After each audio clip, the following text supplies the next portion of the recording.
Hello students, in today's lecture I will discuss about the formation of interatrial septum. So my dear students, when you will learn the interatrial septum, it starts in the 4th week of intrauterine life. Now you know that initially there is a formation of a single chamber of the atrium which is known as primitive atrium. Now later on what will happen that this primitive or primordial atrium is going to divide into the right and left chambers. Now for the division of these two chambers, there is a formation of a mature interatrial septa, and this septa is formed by the modifications and formations of two initial septas which are known as septum primum and septum secundum. So in this video we will discuss what is the septum primum, what is septum secundum, and how the modifications occur in these two septas. So let's discuss first about the septum primum. So when you will discuss the septum primum, the first and most important thing which you have to understand that septum primum is a very thin curtain-like membranous septum, and this is a crescent shaped septum. So what is the important thing which you have to keep in mind? That septum primum is a membranous septa. It is not a muscular septa, it is not a thick septa, it is a very thin membranous septa. Now this septa arises from the primordial atrium, and when it is going downward, it is going towards the endocardial cushion. Now what is endocardial cushion? Let's see in this diagram. Now this is your folded heart tube. Now in this folded heart tube you can see these are the four chambers of the heart, and here this is your atrium, this is your ventricle. So in between the atrium and ventricular, this canal is known as atrioventricular canal. Now when you will see the atrioventricular canal, this canal is having the ventral, dorsal surface, right and left surface. Now what is happening in this canal, that this canal is going to divide into the right and left atrioventricular canal, where later on you will have the formation of the atrioventricular valve. So what will happen, from the dorsal side you will have a projection, from the ventral side you will have a projection, and later on these both projection join together and they are dividing this canal into the right and left side, which you can see in this diagram. This is your right and left side of atrioventricular canal. Now these projections which are arising from ventral and dorsal surfaces are known as endocardial cushion. So when you are seeing the development of the interatrial septum, what will happen? There is a simultaneously separation of the canal taking place into the right and left half. Now dear students, when the septum arises from the roof, this septum is going downward and ultimately it is going to fuse with this area, that is endocardial cushion.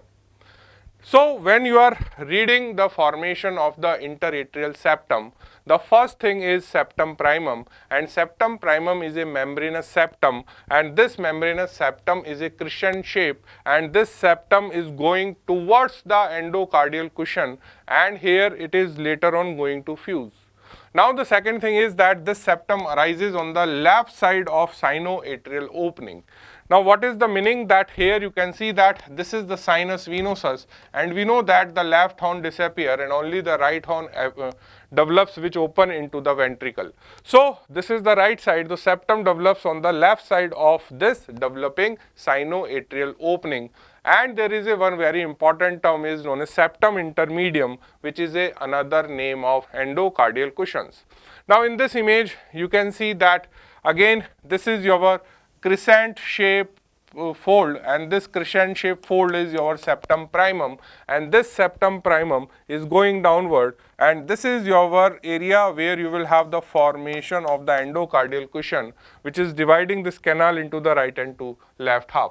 So this curtain like projection ultimately going downwards to meet with this AV cushion. So now what will happen next? There is a appearance of a foramen which is known as foramen primum. So what is foramen primum? Again, when you will see this diagram, first what you are able to understand, as this septum primum appears, and it is growing downwards toward the AV cushion or endocardial cushion. Initially, there is a gap is present between the lower margin of this septum and the AV cushion.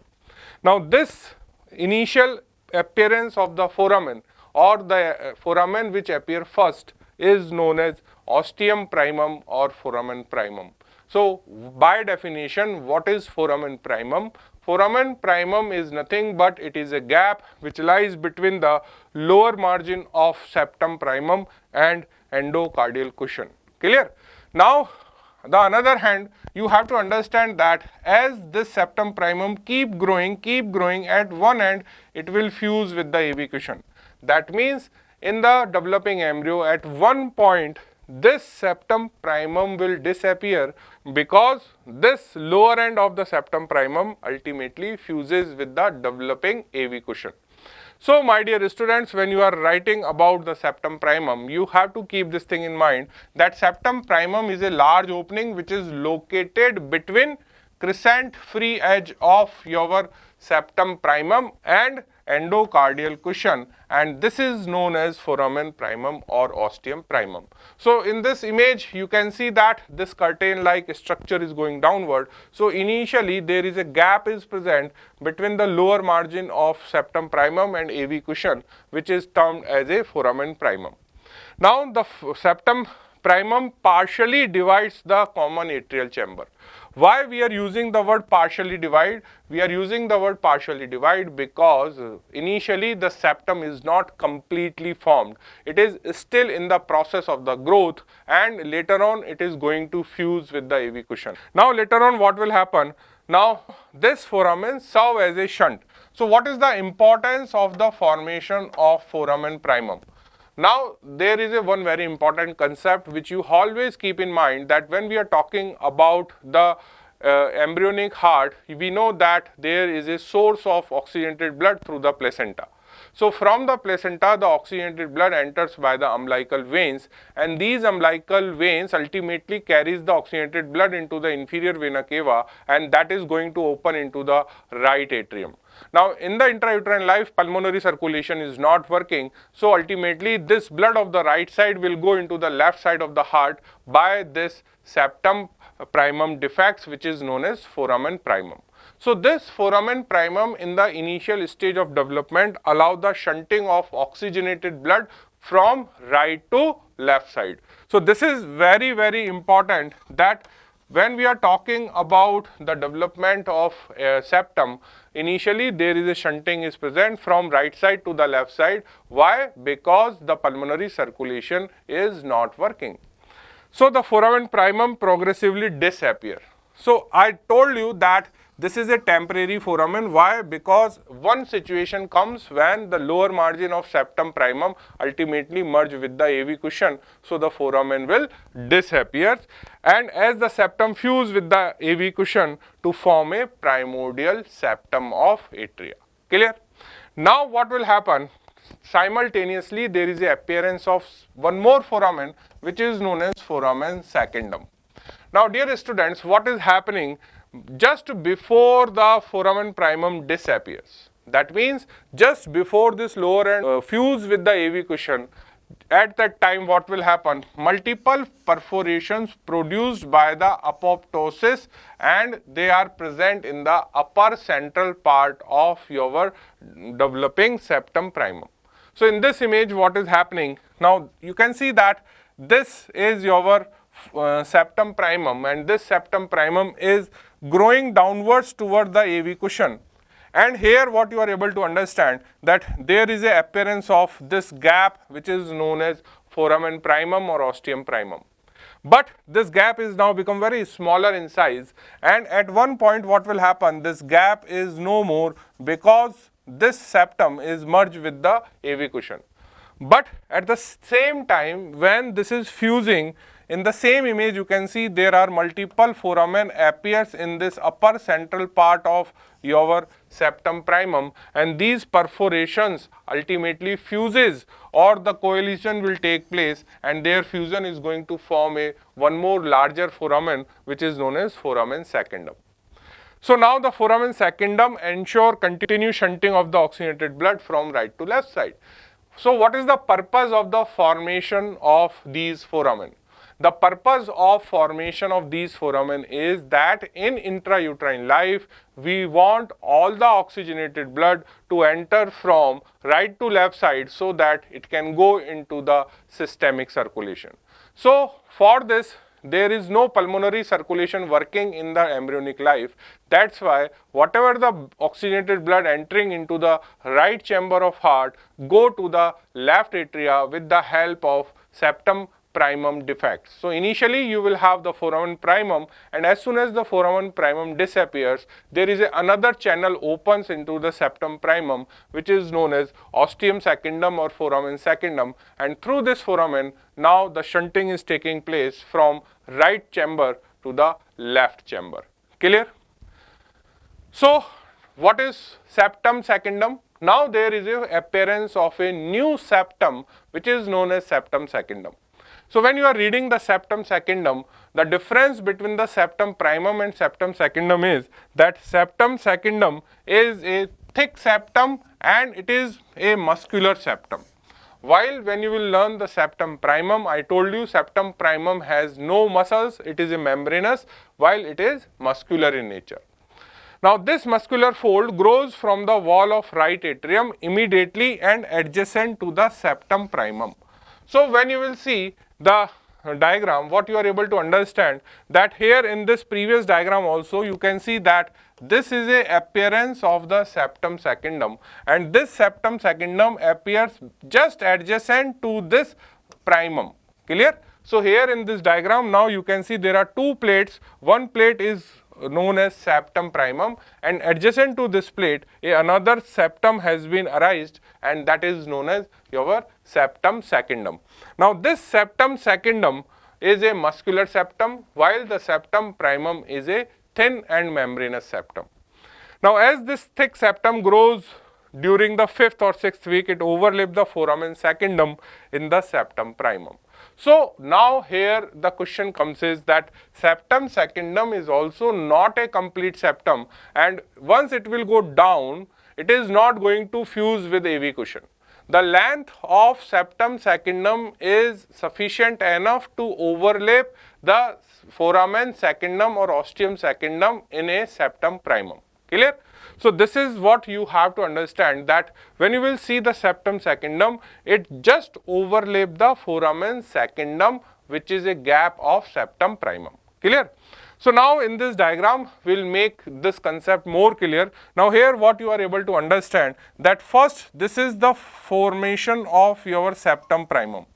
Now here what you are able to understand, that initially there was a lower area defect. Now this lower area defect which was here is known as foramen primum, but later on as this will go downward and fuse with the AV cushion, your foramen primum disappears.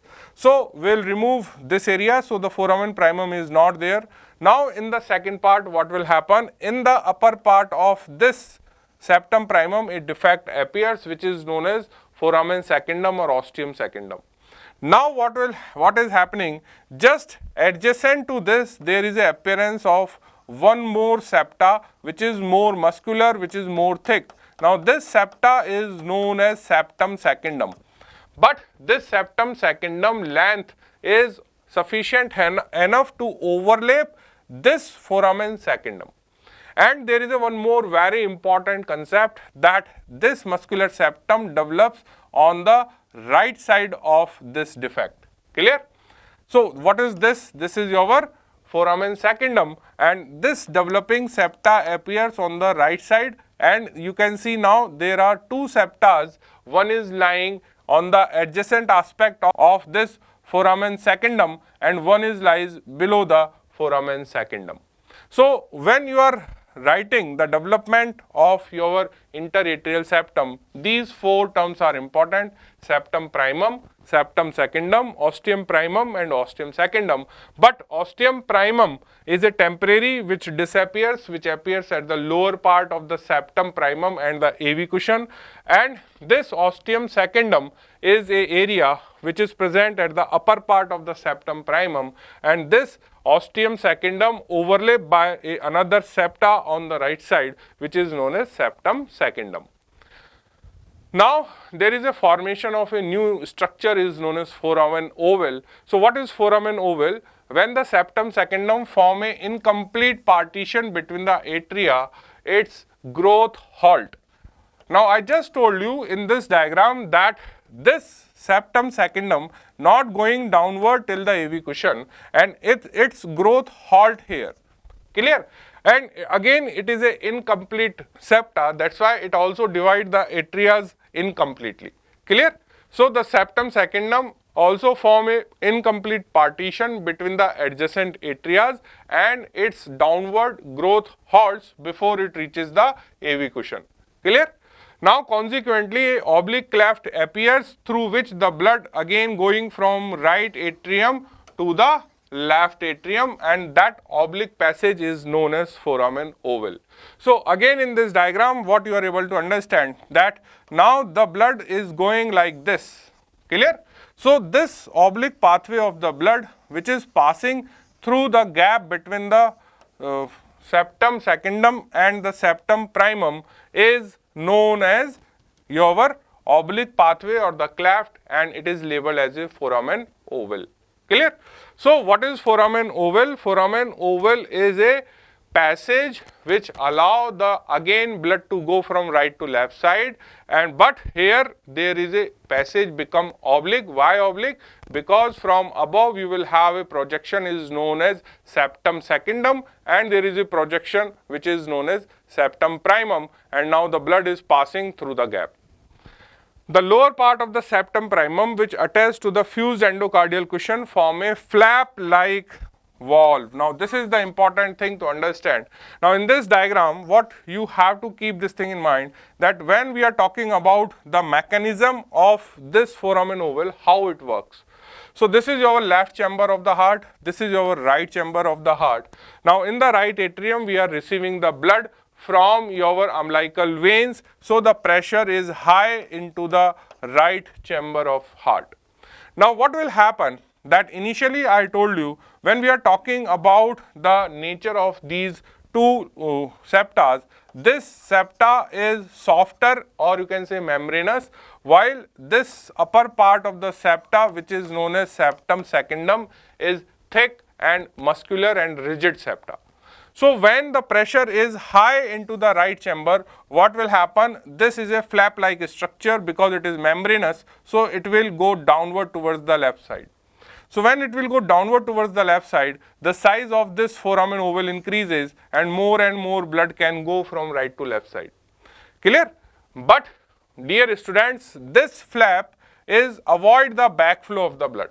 Why? Because of any reason, if the blood will try to go back into the left to right, this flap will go and the upper end of the flap is stuck with the lower end of this developing septum secundum, and which avoid left to right shunt. So, this flap valve mechanism is allow unidirectional flow of the blood from right to left, and it avoid backflow of blood from left to right. Clear? So, this is the important thing which always keep in mind, that it acts as a flap valve and it avoid the regurgitation of blood from left to right. So, shunt is always unidirectional into the atrium, and that is from right atrium to the left atrium. Now, what is the function of foramen ovale? So, I just explain you that foramen ovale is converted into a valve. Now, how this valve is working? I just explained that the position of thick flap of the septum secundum over thin mobile flap of septum primum. Now, before birth, now see, there are two things, before birth and after birth. So, right now we are talking about before birth. Before birth, this opening allow right to left shunting. Why right to left? Because oxygenated blood initially coming into the right chamber of heart. So, blood will go from right to left, and it is going throughout the gestation. That means the shunting has to be keep in the whole 9 months of the intrauterine life, and blood cannot re-enter. So, I just explain how it is a unidirectional blood flow. Now, this shunting is required for the two reasons. One reason is when the oxygenated blood is going from right chamber to the left chamber, this oxygenated blood helpful for the development of the left atria and left ventricle. So first, normal development and expansion of the left atria and left ventricle require oxygenated blood. So this shunting is providing that purpose. Second purpose is that I just told you, because the pulmonary circulation is not working as the lungs are not well developed. So this shunting bypass your pulmonary circulation. So what are the two functions of foramen ovale? The first function is that it is required for the normal development of the left chambers, and second, it is bypass your pulmonary circulation. So in this image, again you can see this thing, that this is your lower part of septum primum, and above the septum primum you will have formation of the foramen secundum. This is your septum secundum. So blood is going like this from the oblique pathway, which is known as foramen ovale, and it is working like a flap. So it is prevent the regurgitation or backflow from the left to right, because when the pressure is become high, this will go and merge with this area and it is avoiding your backflow of the blood. Now after birth, what will happen? Immediately after birth, as you know that the respiration will start. So what will happen? The pulmonary circulation begins.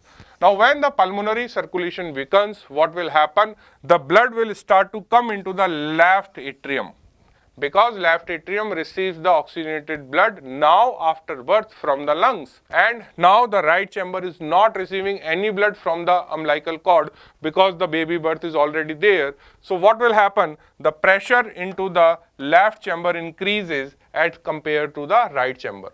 So now once the pressure increases, this flap will go and it will fuse or merge, or it make a contact with the lower end of this septum secundum. So this is important to understand that after the birth, what will happen? The pulmonary circulation established and the pressure into the left atrium increases. Why? Because the more amount of blood now entering inside the left chamber. Now it increased pressure in the left atrium.